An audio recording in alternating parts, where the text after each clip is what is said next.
let's get straight into it. The first thing I want to talk about is this front page of The Australian, which gives us a little bit of a recap on the Morrison government's year in office. They've done well in their final news poll. I don't really want to concentrate too much on that, but let's have a look at that. There it is, coalition on a high, but Albanese claws back voter trust. Now, Scott Morrison's personal approval rating has gone up. His disapproval rating obviously gone down. It's worked out to be about a 6-point turnaround for him. Albanese has clawed back some ground, but it's nominal. I guess I just wanted to start and very quickly get your comments across the panel about what kind of a year you thought it was for the Morrison government, particularly given that they weren't even supposed to be a government. Cam, I'll start with you. Oh, look, it's a triumph for the Prime Minister and his personal campaigning and political skills, and to finish with a primary vote of 42%, which is, you know, north of 40 is where the coalition have to be, is tremendous for them. And also with his net favourability rising is also great news. I mean, the biggest challenge the government now has, I think, in front of them, the strategic challenge is the Australian economy, because they have to really do some things early in 2020 to avert a pretty bad end of the year, I think. It is all about wages growth, it is all about productivity, it is all about economic stimulus. Gideon, I know what you're going to say, my libertarian friend. Where do you think that the path lies ahead for the Morrison government, and your quick retrospective on the year that was for them?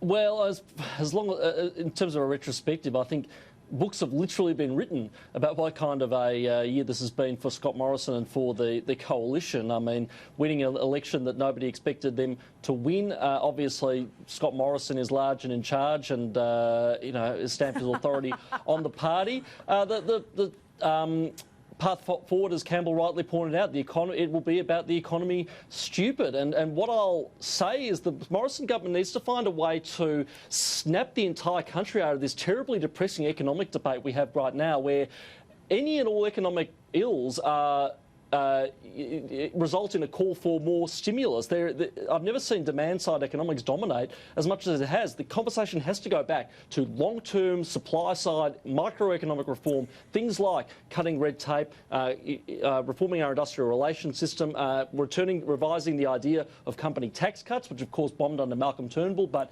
Scott Morrison is obviously a much better salesman. It needs to somehow jerk the debate out away from infrastructure and payments and so on to longer-term reforms that will deliver a lot more in terms of long-term economic productivity. Gideon, you're making so much sense, but in the political cycle, I'll just stay with you for a second. In the political cycle, rocking up and talking about cutting red tape, that might have a little bit of traction. But if you rock up to the next political cycle and start talking about long-term reform, IR reform, dare I say it, tax reform, it's like rocking up to a party with dysentery. It's not a popular thing to do. Well, it shouldn't be, though. Cutting taxes should not be that unpopular. I mean, you know, yes, it's company tax, but again, no, I go back to cutting tax. I'm talking about reforming tax, which involves all sorts of a different kind of pain. Oh, well, the only tax reform I favour is one that cuts it and cuts it severely. So that's what I had in mind. But look, let's talk about IR, though. This is the problem. You know, since 2007, the coalition has been spooked to talk about IR. But I think there is more support for IR reform out there, particularly among small business, but also, frankly, among the unemployed. We have a combined youth unemployment and underemployment rate in this country of 30%. That is unacceptably high and is due largely to the fact that we have among the highest wages and conditions in the developed world, not least of all our minimum wage, which is the highest, and the fact that small business owners are being pinged $10,000, $20,000 for vexatious unfair dismissal complaints. So I think there are ways to talk about IR that won't result necessarily in the scare campaign, and if it does result in that, it can be defeated. It's a matter of talking about these things in such a way to bring the country with you. It's indeed required. I'm going to put it into the bucket of stuff, which we're going to call required. Erin, your take on the Morrison government's first year in office? Yeah, there's two things I want to pick up on here, Gemma. The first is actually what Gideon's talking about there with IR reform. And we live in a global labour market now. It's not just an Australian labour market. So small businesses are going to take those employment opportunities offshore, where they can jump onto a website and get labour from another country.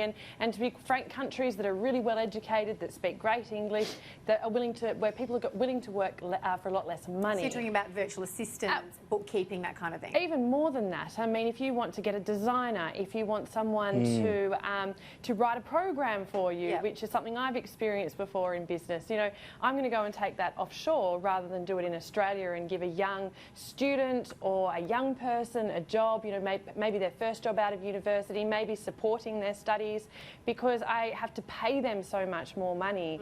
And the reality is, where companies are spending less money, universities are trying to spend less money. If you're a small business operating in that space, well, why wouldn't you go offshore? Yeah. So that's the first point I want to make. The second one is really about Scott Morrison's political capital at the moment. I think he's done extraordinarily well. I don't want to pay too much attention to polls, because I think that's what got us into trouble last time. But he's got so much political capital now that he's really making some changes. So we've seen that in the last week with reducing... He's emboldened, I would say. Absolutely, he's able to. And that's not politically unpopular. We've seen that he's very popular among the population. We saw that in the last election. So I think he's had an extraordinary year. He's got an extraordinary amount of political capital, and we can see him making changes based on that. He knows this. And so it's been an interesting year. I think it was a great end for him. Medivac was a great end for him, the union busting bill notwithstanding. It has been a good year for the bloke who shouldn't have been Prime Minister.